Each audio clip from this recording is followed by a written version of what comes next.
Usted está en El Radar, en Blue Radio.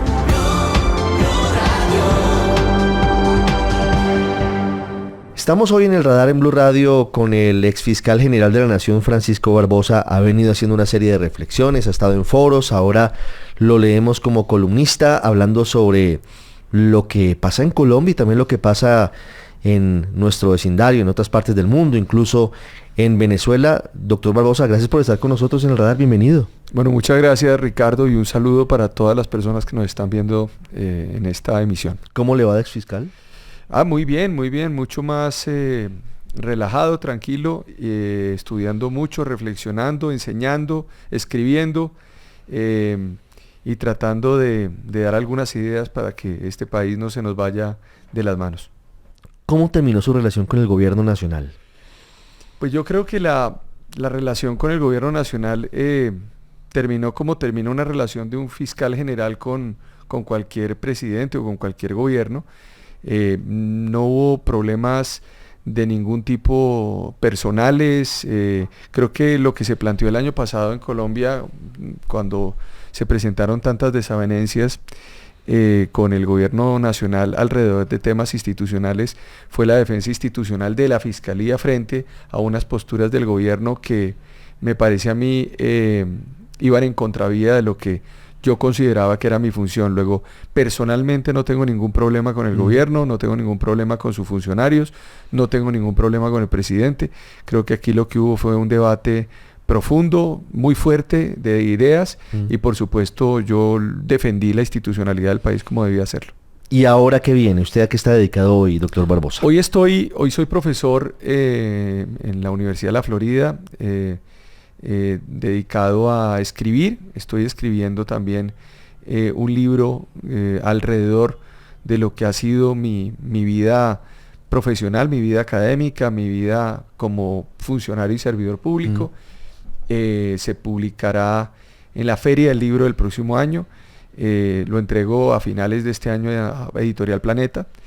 Y por supuesto haciendo una reflexión sobre América Latina, sobre el país, sobre economía colombiana, sobre el crecimiento que requerimos para poder salir adelante y sobre todo pensando en que este país pueda pasar la página luego de esto que ha venido viviendo en el año 2026. Deme un detalle del libro.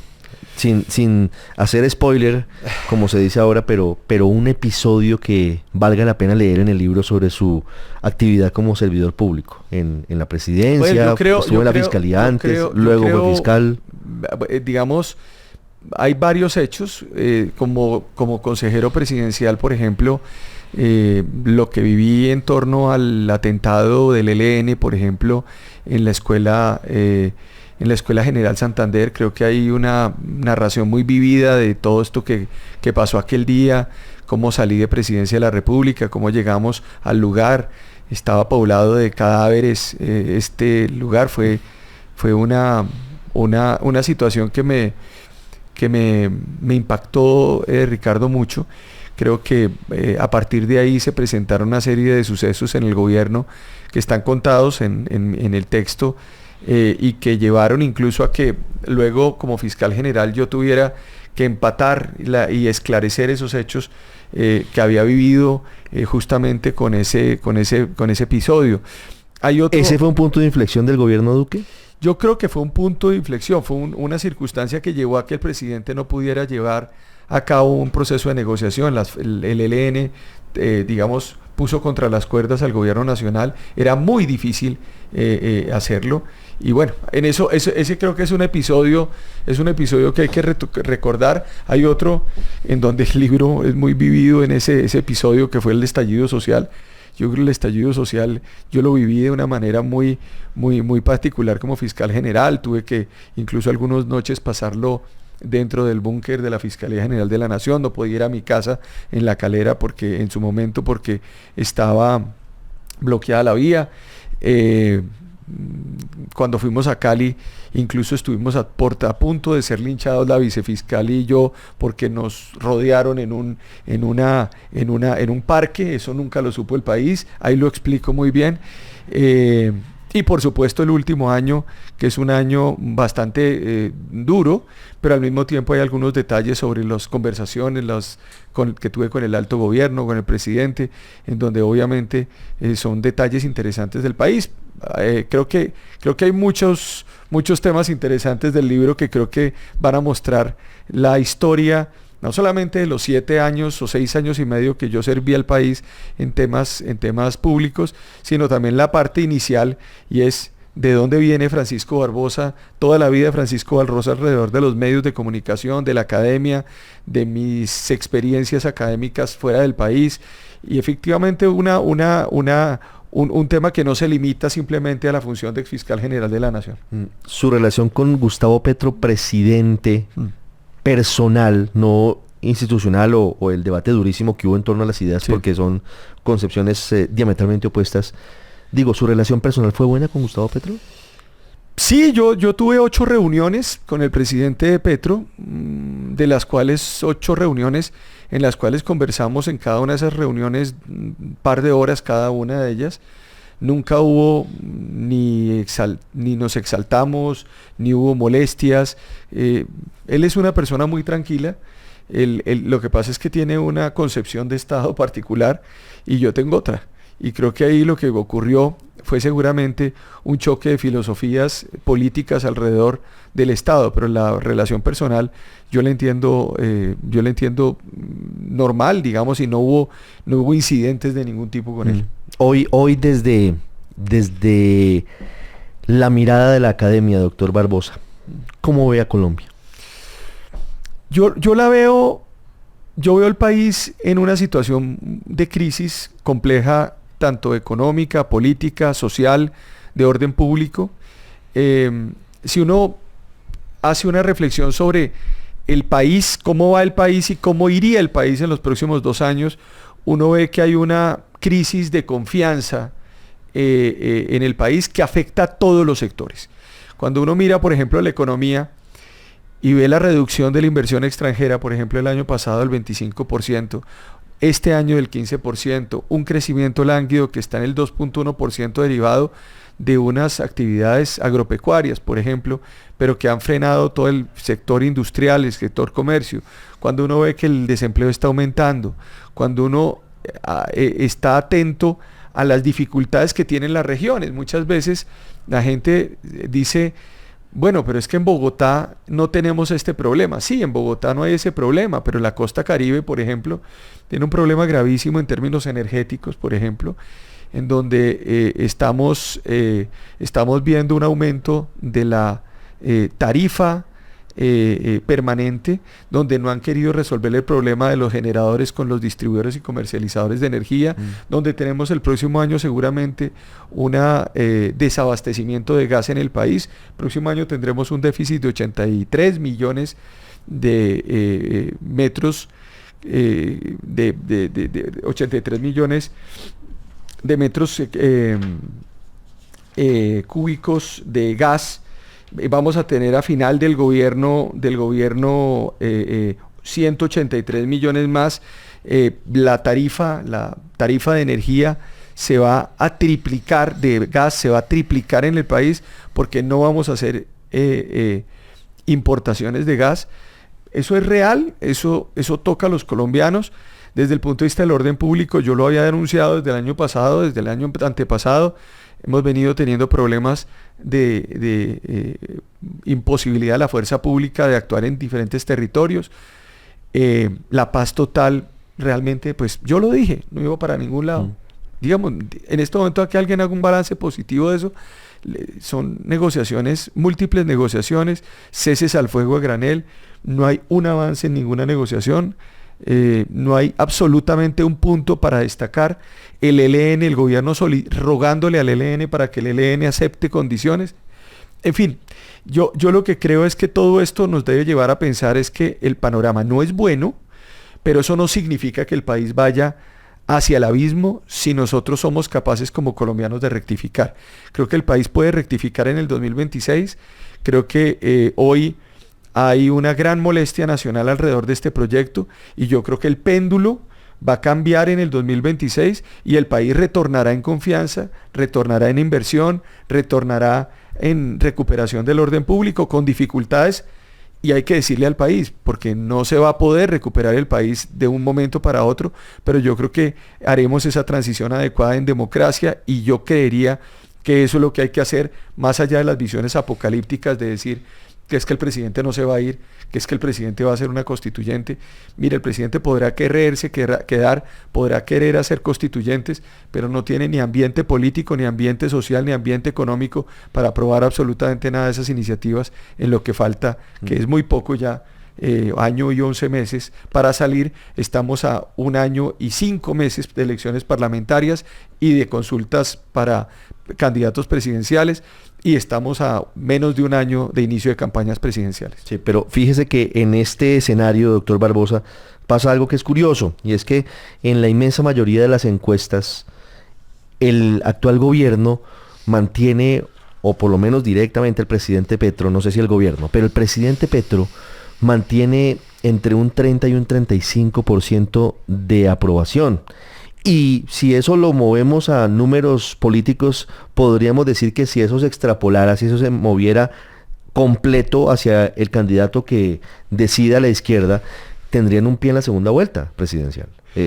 ¿Usted comparte ese análisis? Pues mire, es que son dos cosas. Yo creo que la primera es que la gente no puede hacer análisis sobre candidatos que no existen.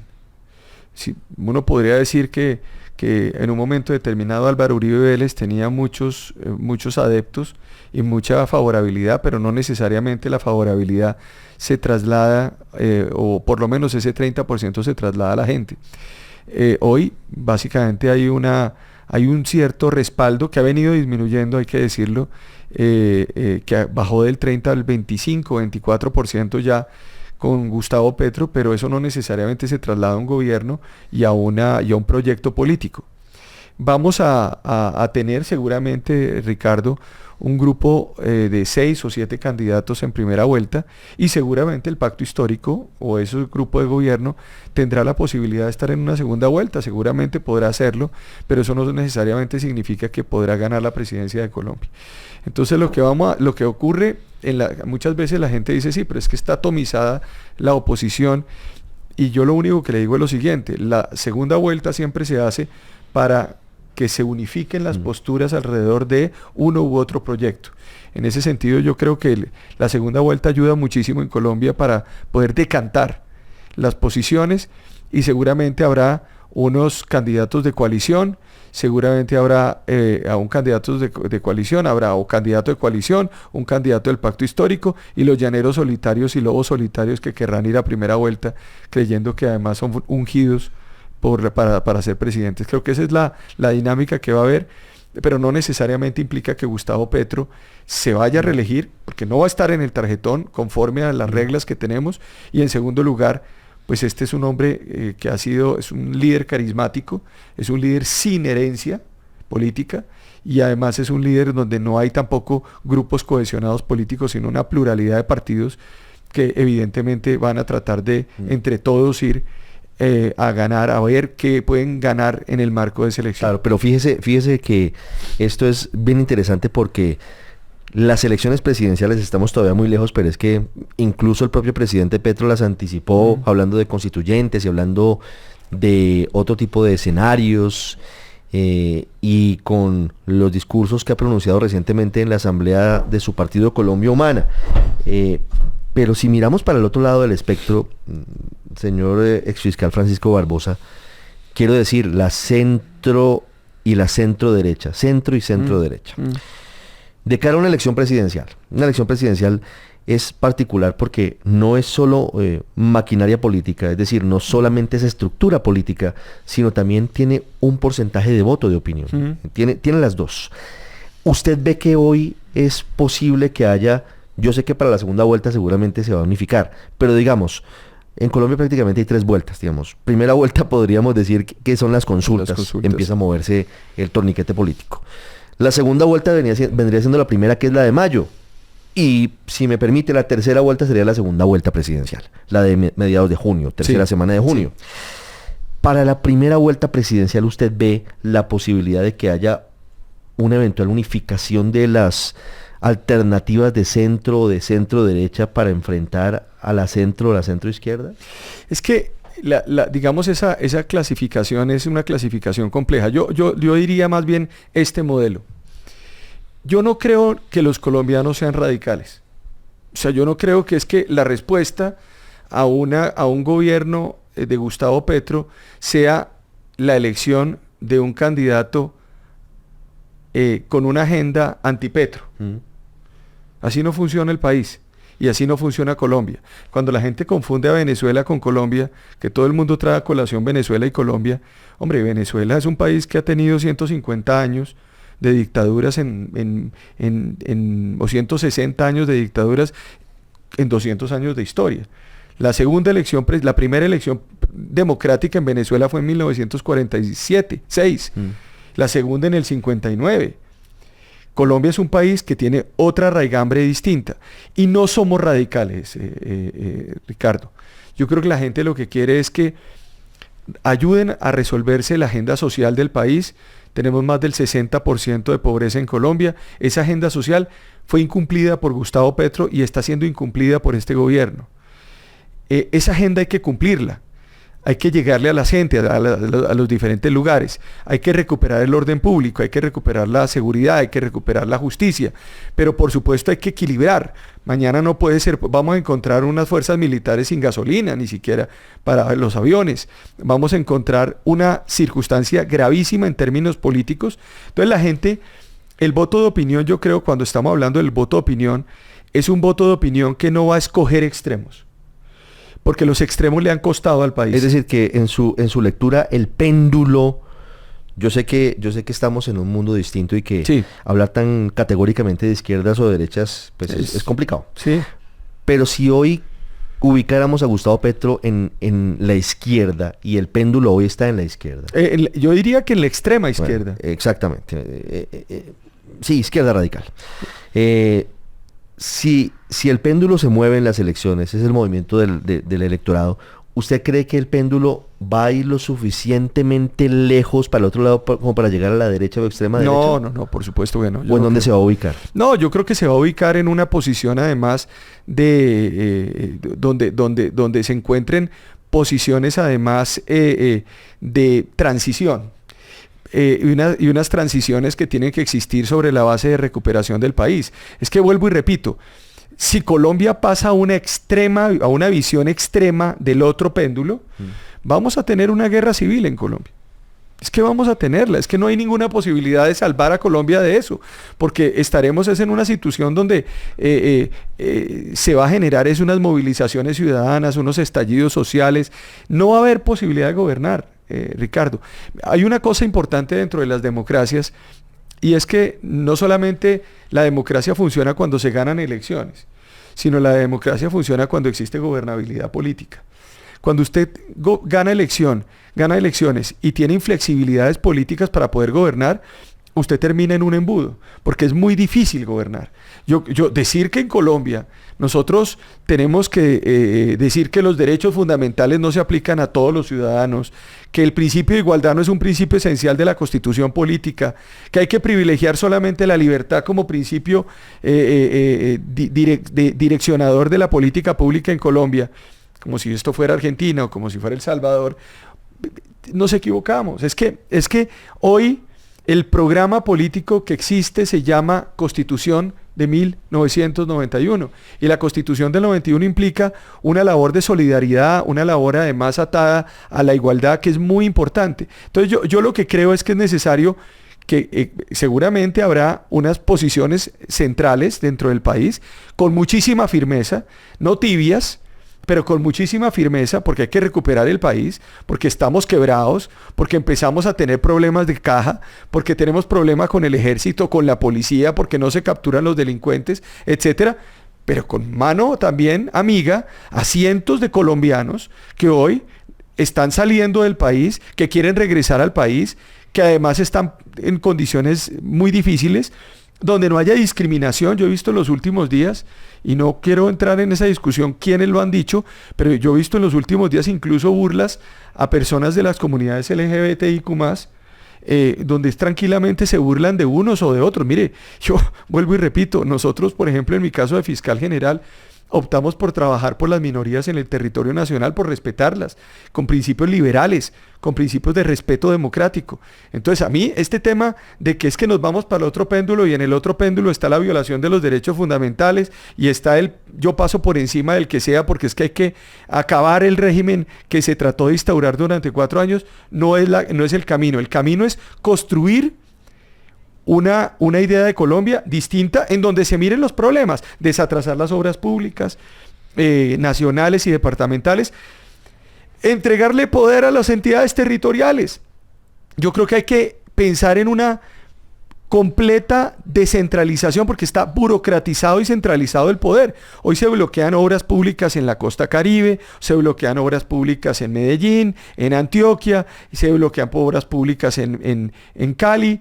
Van a hacer un parque, el Parque Mallorquín, por ejemplo, en Barranquilla, y se requieren 5 entidades nacionales o 4 entidades nacionales para que digan si aprueban o no aprueban una licencia, si aprueban o no aprueban un plan, etcétera, etcétera. Todo eso está pasando en Colombia. A nosotros nos toca es pensar en gerenciar un país, que eso es lo que debería pensarse para el 2026, más allá de lo que deba ocurrir en Colombia y lo que debo pensar como académico que debe ocurrir en Colombia. Pero esa debe ser la visión, más allá de posiciones extremas, de que se va al péndulo al otro lado, porque mire, el péndulo se va al otro lado y tenemos estallidos sociales a los 5 minutos. Yo lo viví como fiscal general y lo vivimos además y fue inatajable, fue imposible. Esa circunstancia llevó a que el presidente Duque, por ejemplo, llegara con una posición de centro, pero llegara encorsetado por un partido que le impidió gobernar muchas veces, y cuando el presidente Duque trataba de moverse dentro del espectro para gobernar, pues ya había estallado una situación social.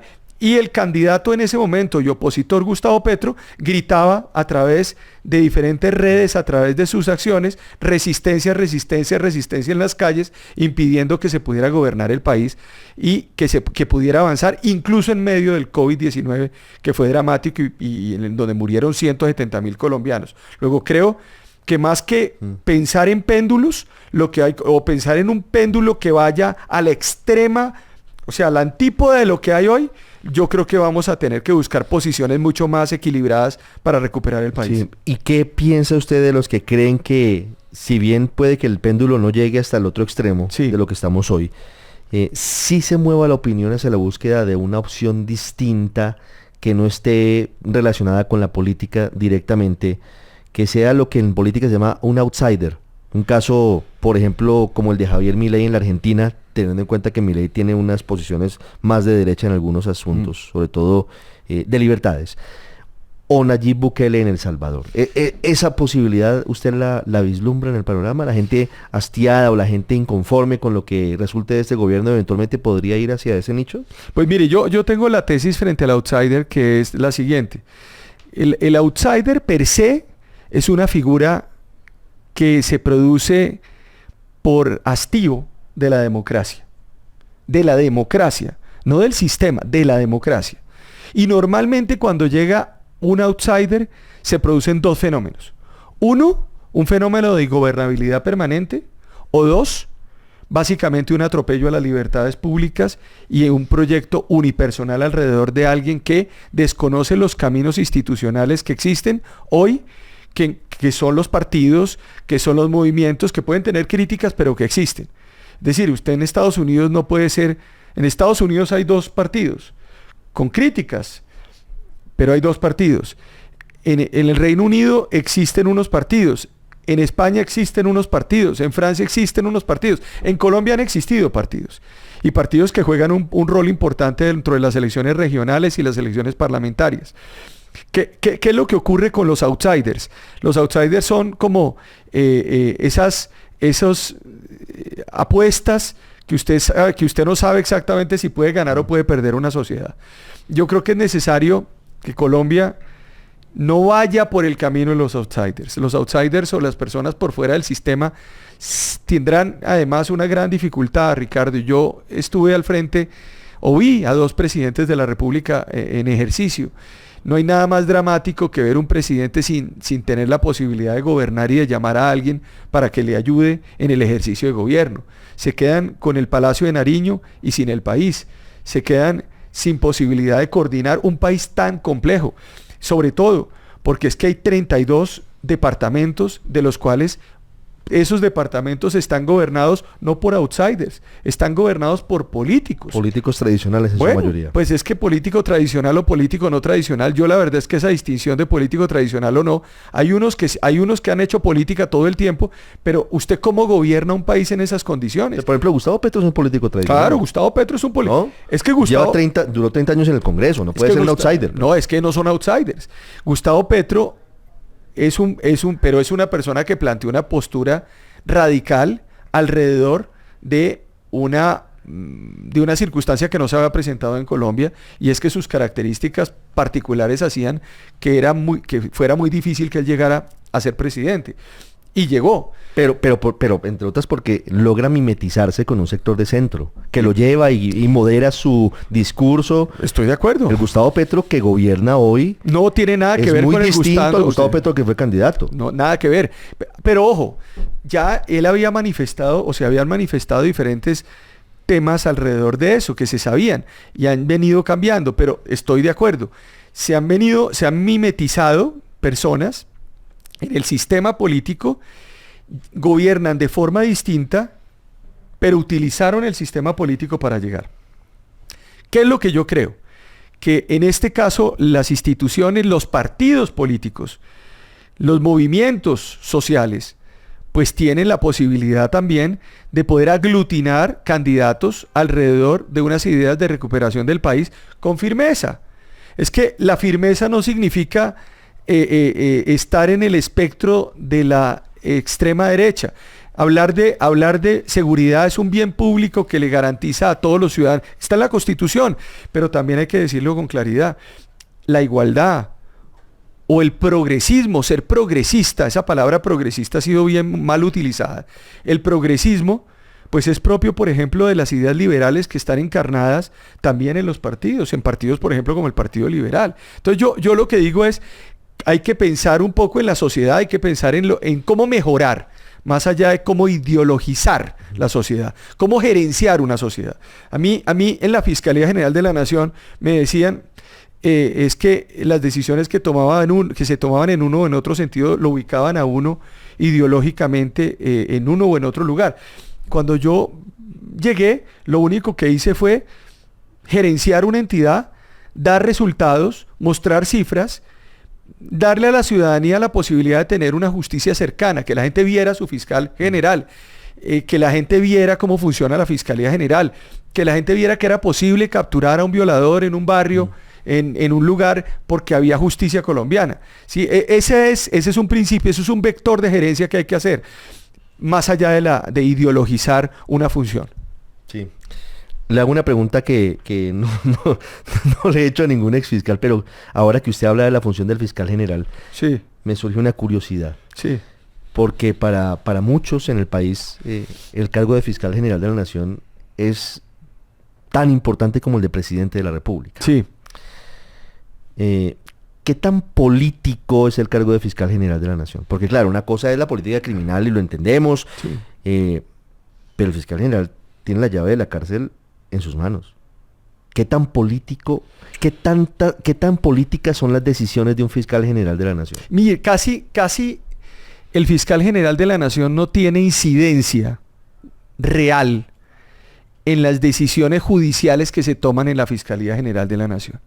Por eso yo he sido muy cuidadoso con la labor que está desempeñando mi sucesora, porque muchas veces al sucesor o a las personas que han ejercido les atribuyen casi que un direccionamiento en las decisiones que se toman en la Fiscalía. En la Fiscalía hay 5.000 fiscales autónomos, independientes, que debo decirlo, hacen lo que se les da la gana. Es decir, toman decisiones e incluso a uno le informan, uno se levanta, ve los reportes y empieza a darse cuenta que se tomaron decisiones, cientos de decisiones judiciales diarias alrededor de diferentes temas. Muchas veces uno se entera que hay un exgobernador, un alcalde, un diputado, un concejal, un político involucrado, y eso no se consulta con el fiscal general de la Nación. Y esto es importante decirlo, porque es que es muy difícil, no hay una posición, hay una jerarquía administrativa y misional, pero no hay una jerarquía sobre los procesos. Pero los casos de connotación no los digamos, no llegan a manos de los directivos de la fiscalía. No, los casos de connotación le informan a uno el camino que se toman frente a las decisiones. Es decir, si se toman decisiones frente a casos de connotación nacional, se le informa al fiscal general de la Nación cuándo se van a tomar. Se le van a tomar la otra semana o una semana. Eso se puede pasar, porque hay una programación incluso donde se dicen que se van a tomar para que el fiscal por lo menos sepa, si hay una reacción en la prensa, qué es lo que tiene que decir. Casi que es un vocero, es la preparación de un vocero y un gerente administrativo en la entidad. Pero de ahí a que un fiscal general tome decisiones, es muy lejos y no las toma, porque además no tiene competencias, ni por lo menos en el caso mío, yo no tenía procesos en mi despacho. Por ejemplo, en el caso de Nicolás Petro, el presidente se quejó de eso. El presidente dijo que su fiscalía había direccionado las cosas y había manipulado el esquema para que Nicolás Petro hubiese declarado en su contra, y obviamente vio una conspiración en todo eso. En ese caso, yo no quisiera, Ricardo, entrar a analizar y hablar de casos puntuales, pero lo que quiero decir es lo siguiente. El fiscal general de la Nación no tiene nada que ver con los procesos que se adelantan en la fiscalía. Son los fiscales encargados los que toman las decisiones, son los investigadores que participan en esas investigaciones, y no es el fiscal general el que dice A, B o C frente al tema. Yo creo que eso también le debe ocurrir al mismo presidente Petro, cuando uno ve tantos funcionarios haciendo y deshaciendo en el gobierno. Atribuirle todo al presidente me parece que tampoco tiene mucho sentido. Creo que todos los funcionarios que tuvimos una dirección de una entidad de esa importancia, pues obviamente pues estamos sometidos también a que hay unas autonomías, unas independencias. Yo además me encontré con que esos funcionarios, la gran mayoría son funcionarios en provisionalidad o de carrera, llegaron con otros fiscales generales. Yo no pongo los funcionarios, yo no soy el que habilito qué funcionario o qué otro funcionario debe tomar las decisiones en uno o en otro sentido. Entonces yo creo que esa es una realidad que existe, y pues desafortunadamente o afortunadamente para las que ocupamos estos cargos, siempre habrá unas lecturas políticas, pero yo creo que hoy ha venido con el tiempo también, que es muy importante y muy sabio, se ha venido demostrando la cantidad de cosas que dije, que planteé, que defendí, que se han venido constatando. Yo dije, esto de la paz total no va para ningún lado, no va para ningún lado.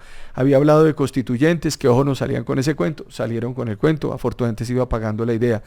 Les dije, aquí no va a haber una orden desde el punto de vista de la administración de justicia, no hay reformas, al día de hoy no va a haber reformas, y creo que no hay reformas. Es decir, paulatinamente cada una de las cosas que yo dije han venido siendo constatadas, y hay una cosa que nadie puede ocultar en este país. Si el fiscal general de la Nación no hubiera frenado lo que estaba ocurriendo durante este año y medio que ocurrió, en el primer año y medio, en donde se pensaba sacar gente de las cárceles del Clan del Golfo sin ley de sometimiento, donde se pretendía acabar la cadena productiva del narcotráfico, donde se permitía además desarticular la administración de justicia, hoy estaríamos en un escenario distinto. Y todos aquellos que hoy están hablando con mucha vehemencia del gobierno de Gustavo Petro y de que hay que cambiar el país, todos estuvieron callados cuando nosotros estábamos hablando. Todos los que estuvieron callados no abrieron la boca cuando se pidió la salida de la primera línea de la cárcel, y yo fui la persona que dije, no, porque hay que cumplir la Constitución y la ley. Mi función fue defender la institucionalidad en el país, y lo hice como exfiscal, y digamos, ese fue el propósito, y para eso yo me comprometí a ser fiscal general de la Nación. Hacerlo de otra manera me hubiera ubicado en un lado distinto al lugar en donde yo me ubiqué como fiscal. Doctor Barbosa, quiero hacerle una pregunta para finalizar esta charla, que ha sido muy interesante. Generalmente, quien termina su periodo como fiscal general o sale de ser fiscal general, sí, se toma un año sabático. Se aleja durante un tiempo de la opinión pública, algunos salen del país. Bueno, ¿usted no lleva más de 6 meses fuera del cargo? Sí, yo 6. Bueno, 6 meses. Estaba viviendo fuera de Colombia, pero cada vez lo noto más presente de nuevo en el país, a través de columnas de opinión, a través de su presencia en foros, a través de opiniones como las que nos está dando hoy aquí en el radar. Y la pregunta es obvia, y debo concluir con esta inquietud. ¿Usted tiene aspiración de ser candidato a la presidencia en el 2026? ¿Tiene aspiraciones políticas? Mire, yo lo que tengo es, sobre todo en este momento, no esa pregunta o esa respuesta no se la puedo dar por una razón muy simple. Porque en este momento no hay elementos para poder determinar que hay campaña política, sino lo que hay son problemas políticos. ¿Qué me hace a mí hablar? ¿Qué me saca a mí de ese silencio, Ricardo, del que usted plantea?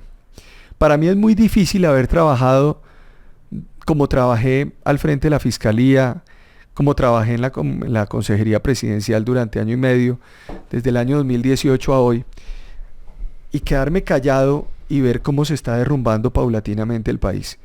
Si yo puedo aportar ideas, decir cosas que generen algún tipo de preocupación en la ciudadanía, porque yo la verdad es que observo con mucha preocupación que la oposición, o por lo menos lo que hay de oposición, es muy pandito. Es muy pandito.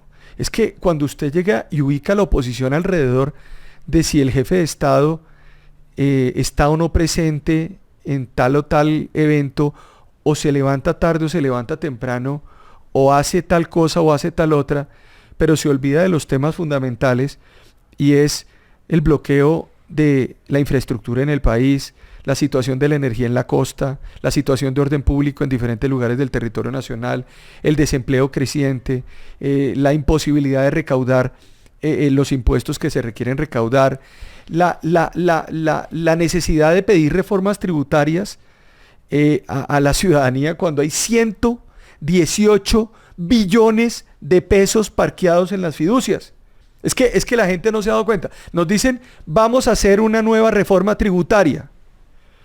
Y hay 118 billones de pesos en las fiducias. ¿La plata está guardada? 30 billones de pesos le entregué yo, como le entregó la Fiscalía a la SAE para monetizar. O sea, plata es lo que hay. Y todos los días dicen, vamos a pedir, vamos a pedir, vamos a pedir, vamos a pedir, vamos a agotar a la gente. Sinceramente, si yo me quedo callado, me parecería que sería mezquino con mi país. Y yo por eso, independientemente de lo que vaya a pasar en el 2026, Ricardo, créalo que yo voy a estar en el lado adecuado de la historia del país, y es en el lado de aquellos que quieren que esta pesadilla que ha venido ocurriendo termine. Independientemente de quién llegue, de quién sea la persona encargada del país, de si va a haber candidaturas, de si no va a haber candidaturas, independientemente de lo que sea. Yo quiero aportar sobre ese escenario. Y 2, ¿por qué participo activamente en los medios también? Porque eso es lo que yo he sido. O sea, yo era columnista del periódico El Tiempo del 2013 al 2018, participaba activamente en programas de opinión, soy un académico, y yo siempre he creído que la academia no debe ser cobarde. Y la academia no simplemente debe ser un lugar donde uno se oculta, escribe libros de 700 páginas, se siente inteligente y se va a su casa. Uno tiene que participar activamente en los temas públicos, y más cuando yo tuve una experiencia pública de tanto nivel y de tanta importancia en el país como la de haber sido fiscal general de Colombia. Doctor Francisco Barbosa, muchas gracias por haber estado con nosotros. Muchas gracias, Ricardo, y muy contento de estar en el radar. Usted está en el radar en Blue Radio.